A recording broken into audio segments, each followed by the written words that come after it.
Today I will close my reviews of the Cadian units released to date by Joy-Toy, and nothing is better than a big Walker. No, not the one that Furebolts can overcome with ease, but a real, heavily armored bipedal monster armed with heavy plasma and missiles. The Galactic Empire would have been able to lose even in this case, but we talk about bloody Cadians here, and they stand against any Xenos, teddy bears included.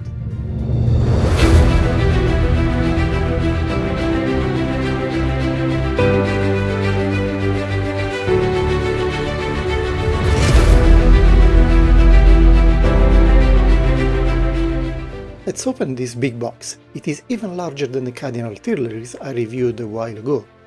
Getting to the clamshell, we have the pilot and the big Walker. Time to free them from their plastic prison and getting them prepared for the battlefield. I mean, the shelf.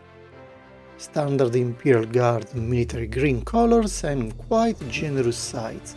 Looks promising. To be honest, I would have preferred an autocannon, but this looks cool enough. We only have to plug it here and we are done. Hopefully we'll see some variation in the future, but I would love Joy-Toy to sell some customization parts, at least for these big guys. Apparently their license with Games Workshop does not allow that, and this is so sad. On the other side, we have this blue light, which can be turned left and right, probably to better scan the ground in night conditions. It can also rotate at 360 degrees up and down, so no danger will go unspotted. Then we have the top antenna that must only be plugged in the socket, and then we are pretty much done. Green military color has many highlights on the edges, which I like since it breaks the otherwise boring color monotony.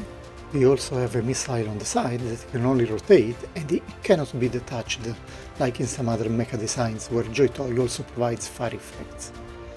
Then we have a weight balancer on the back. It is not that heavy, so it will probably only serve aesthetic purposes.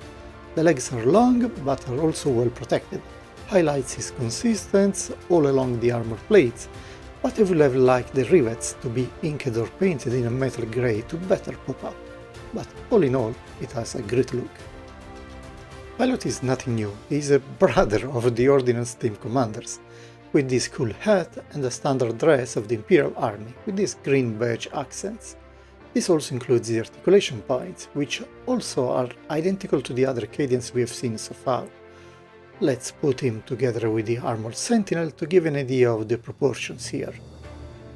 And as you can see, the Sentinel is quite tall, with the cockpit able to accommodate our pilot without too many problems. It is a great combination, even if I must say that once you consider the top antenna, the height of the Sentinel is quite big. We are talking of more than 30 centimeters here. So finding a place on the shelves could be a problem. For example, I had to remove the antenna and lower the articulations to fit into my library. Not optimal at all. This beast really deserves a place where his height can be shown. But besides that, the first option of our pilot is to enter on his side door. That has a hinge mechanism that allows it to rotate a bit but not completely open. In practice you can only give an idea that the pilot is entering or exiting the vehicle.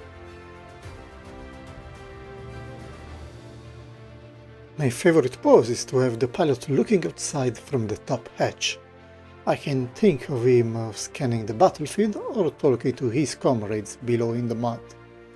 It is possible to articulate the legs in many ways, with cockpit being able to rotate left and right, or bottom and up. Being a walker, it makes sense to pose it while walking, of course, and the different articulation points allow just for that. Sadly, there are no ratchet joints, so the joints themselves may become loose after a while. Only time will tell. So far, so good.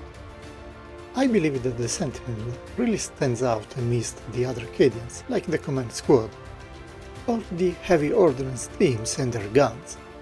It will be nice to see in the future more infantry squads, but no news so far. Yet, we have enough guys to fill our display on the battlefield. We will see what we will be able to do in the future. But what about the other forces in the Imperium?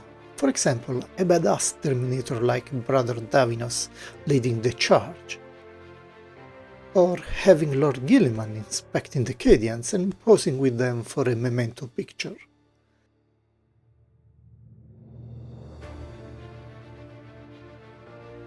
Going back to other normal soldiers, what about getting back to the science and add them to the mix, so that they can properly fill the role of assault troops?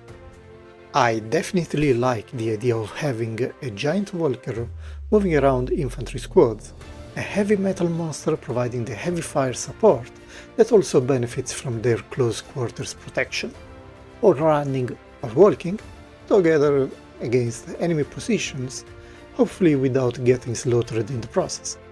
And since we are talking about mechas, what about other Joy Toy mechas? Let's compare the Stillborn Desert on the left and the Rat-Tank from Infinity War on the right.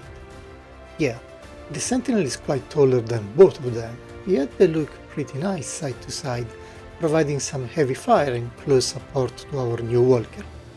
Despite that, the different styles that are used for all of these different units are quite evident, so maybe it is not the best option to post them together in the same display. But getting back to the verdict, should you get it? If you are collecting Cadians or if you are in love with the Walker design, then the answer is definitely yes. But if you don't like either of them, you may probably want to skip it. I personally enjoy the model, and since the Cadians are a must-have for my displays, this is an easy choice. And you will probably also find it on sale in many events. Having said that, have a nice rest of the day and watch out for those pesky teddy bears.